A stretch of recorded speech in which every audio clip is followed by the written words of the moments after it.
I'm Jean Tiberio, and I'm a nutritionist and a wellness coach. Welcome to Healing Outside the Box. This is episode 167. In today's episode, I'm going to bring back an episode that I had uploaded last year, and I'm going to give you some updates because I think it's really important to keep an eye on Monsanto with all the monkey business that they're up to. I'm calling this episode How to Avoid Monsanto Food Products. Dr. Michael Greger is keeping up with Monsanto as well, and on his podcast and videos, he gives you updates on many issues regarding food safety. Here's a quote from him.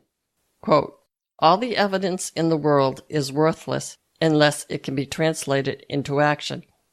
I can research until I'm blue in the face, but if there aren't tools for people to put it into practice, lives will continue to be unnecessarily lost." End quote. That seems true enough in my opinion, so I'll give you a link to Dr. Greger's article in the Balanced website in my show notes. You may want to have a look at the entire article. So let's start with something we can do. If we buy more plant foods from healthy sources, if we buy more organic tea, nuts, organic protein foods, and if we don't buy what Monsanto and other unscrupulous corporations are selling, then they won't have the profits they use to control lawmakers, sue local farmers, etc. So let's just not buy what they're selling. Products in the grocery store are consumer driven. If we don't buy it, they won't make it. Is it really that simple? Well, yes and no. Because as you know, processed foods are a combination of different ingredients. Some are good and some maybe not so good. So that's basically what this episode is about, helping you to sort it all out. And please, if you have any questions, don't hesitate to get in touch with me on my contact page, which is on my website, healingoutsidethebox.com. And I'll give you a link in the show notes to that as well. But before I get into what Monsanto directly or indirectly sells, I'd like to talk about a conversation that I had with someone recently. I had this interesting discussion about pacifism versus activism. Now, we can all define these terms, but can we be both a pacifist and an activist? If you study pacifism and you are, say, a Buddhist monk living in a monastery, you live with positive energy inside you. You meditate, eat healthy, and I'm guessing there's probably a minimal amount of squabbling at the monastery.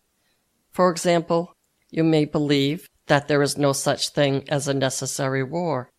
You may believe that in meditating, you are restoring the balance and positive energy that will attract others to you. Specifically, you will attract those who will desire to be around you because of that positive energy. But there is an argument to be made that if these enlightened individuals spent a year in, say, Chicago South Side, then that positive spiritual energy could benefit mankind in a more far-reaching way, which led to a discussion about the role of the activist. Activists may feel that it is logistically difficult to make the world a better place if you live in a monastery.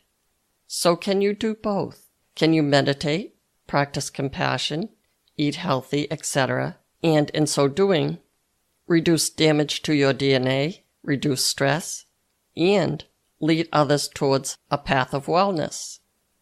Will this significantly help reduce aging, help you with your chores of daily living, and improve your relationships? The answer, I think, is yes, it can. Okay, so how do you activate your activism? Now, I certainly don't have all the answers, or perhaps any of the answers, but there are a few spiritual leaders who do. Ali Wiesel, who passed away last year, had some great quotes on activism. Here's one. "The opposite of love is not hate, it's indifference." Here's another. Quote, "There may be times when we are powerless to prevent injustice, but there must never be a time when we fail to protest." End quote. So let's start with something we can do. We can try to buy less of what they're selling. That's where I come in. Yes, me, little Jean, and my imaginary friend, Mini Jean, who almost always agrees with me. Now I'm going to review some of the products that I think are pretty easy to avoid. This is certainly not a complete list, but it primarily includes products made by Monsanto or highly processed products made from genetically modified Monsanto seeds. And just a reminder about this whole GMO business. It's not specifically the fact that this is a genetically modified product. It is that they are modified to withstand the spraying of Roundup herbicide and or other potentially harmful pesticides. And that means the corn, soy, and other products harvested have these chemical residues still on them. Now this also includes wheat. Monsanto has gotten the okay to spray wheat before harvesting. When these ready-to-eat processed products are tested for Roundup, they are now testing positive. Now, very little, relatively speaking, but there is an additive effect when it comes to any potential toxin. In other words, your Little Debbie Swiss roll will test positive for Roundup. So the point I'm trying to make here is that processed foods are modified to withstand a heavy pesticide or herbicide load, which human beings are not meant to withstand. Here is a list of companies and brands that are either owned by Monsanto or are known to use genetically modified seeds sold by Monsanto. You really don't have to remember all or any of this. The idea is to get the big picture. I'll give you a link to the list in the show notes. Before I get to the food, I should start by saying that if you can, you should avoid spraying Roundup and pesticides on your lawn or garden. This will help yourself, your pets, and your planet. Don't make me come over with my gardener Maurice and pull out your dandelions one by one. Okay, so the food items. These are mostly in alphabetical order. First we have Aunt Jemima. Now, if you happen to know someone, say your mother's sister, who is named Jemima, you don't have to avoid her. But in my opinion, you may want to stay clear of the artificial syrup. Ditto for Mrs. Butterworth. The pure Vermont maple syrup is priced at about $3 more for a container that will last you a while. That difference is the price of a coffee colada. So please, please support our Vermont lumberjacks, because God only knows what they're going to do with themselves if you don't. Next we have Banquet Foods, and then there's Betty Crocker. Now brownie and cake mixes would seem like they save you a lot of time, and I've certainly fallen for this, but you still have to add ingredients. I rest my case. By the way, ditto for Bisquick, Duncan Hines, and Pillsbury. Next on the list is Campbell's Soup. Next we have Capri Sun. Now, most sugary flavored drinks are going to have high fructose corn syrup in them, unless they specify otherwise. You can skip ahead alphabetically and include Coca-Cola and Pepsi to this list. Also, if it doesn't have high fructose corn syrup, it's going to have sugar in some form. And lately, they've been trying to get around having sugar as the first ingredient by including 3 or 4 different types of sugar, because the ingredients have to be listed by weight. The rule of thumb here is that if it's sweet, it's sugary. Just like the case of the pesticides, common sense would say to you that it's not just one soda or one holiday meal that's going to interfere with your health. It's the additive effect of all the sources of sugar on a daily basis. Okay, next we have Carnation, and then ConAgra. Now ConAgra owns Healthy Choice, Oval Redenbacher, Pam Cooking Spray, Chef Boyardee, Egg Beaters, LaCroix. You get the picture. Next we have Frito-Lay. And then there's the ready-to-eat breakfast cereals. General Mills, Post cereals, Kellogg's, etc. Next is Green Giant. After that we have Heinz.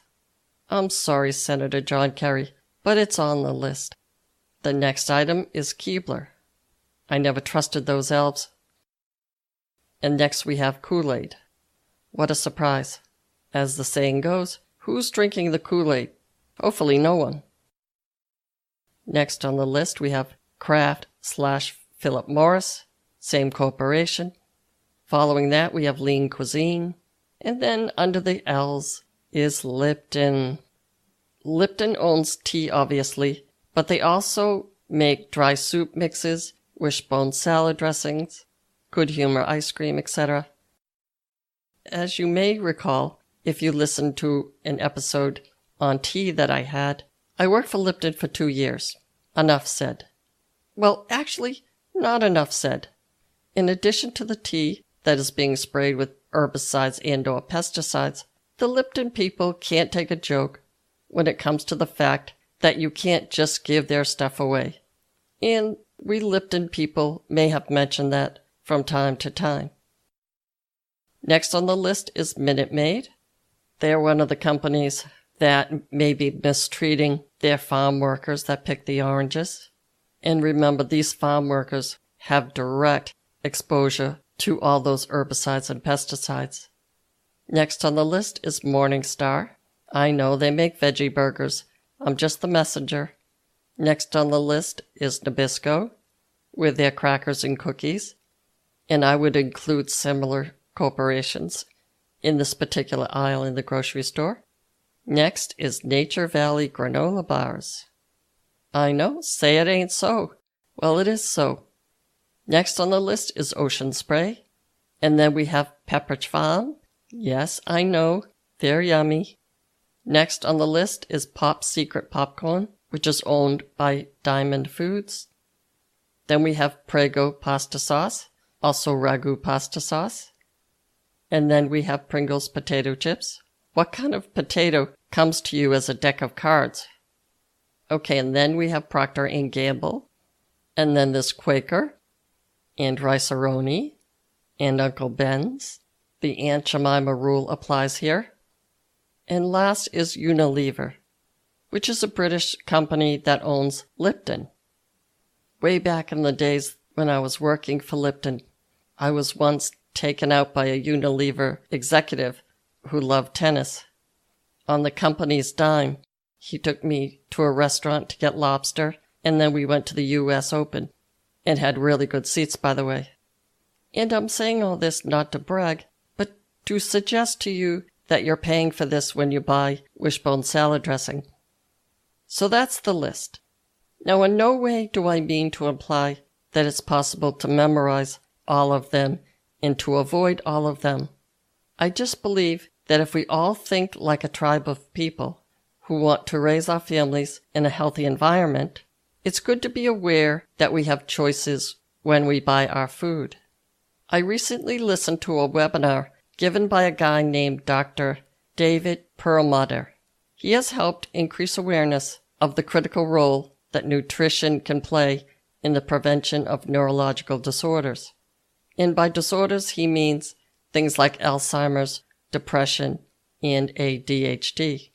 He mentioned that 1 million tons of Roundup are sprayed on corn and soy every year. Again, we can add wheat to that list. He also reported that a woman named Dr. Stephanie Sniff at MIT did a study about this, and there'll be more studies to come. She was able to show that Roundup causes gluten intolerances and possibly cancer. The World Health Organization is agreeing with her, and they rounded up a list of studies to support it. Dr. Perlmutter states that the origin of Alzheimer's might be in the gut and might be related to inflammation. This doctor is saying that Alzheimer's may be like cancer in that it is the pathological result, which is caused by many different factors. For example, cancer is the uncontrolled abnormal growth of cells that can be caused by inherited genetic mutations, sun exposure, viruses, smoking, X-rays, etc. Alzheimer's disease and possibly autism may be similar diseases in that they are the result of complicated processes caused by, most probably, inflammation. So what causes this inflammation? The detailed answer takes too long to explain in this episode, but I'll return to the subject again in an episode in the near future. Suffice it to say that it possibly goes back to a healthy gut microbiome, or another way to put it is that it's about maintaining a balance of our friendly gut bacteria. As it turns out, he explains that the barrier between our bloodstream and our brain is only a single layer of epithelial cells. Once that delicate layer is damaged, bad substances can get into our brain. And I bet you can guess what some of these bad substances may be. Yes, indeed, the answer is pesticides and herbicides, especially Roundup, can be either directly or indirectly related to this. So, having rounded up the usual suspects once again, God, I sound like the people on the 6 o'clock news with my puns. I'm so sorry. I just want to say that it is not possible to eat perfectly. Also, it's not necessary to eat perfectly in order to stay healthy. Most people in our tribe would say that it is better to be equipped with knowledge in order to make the decisions that are right for each one of us. So I'm going to leave you with another quote from Elie Wiesel. Quote, "One person of integrity can make a difference." End quote. That's all I have for you today. Be well and stay tuned next week for another episode of Healing Outside the Box.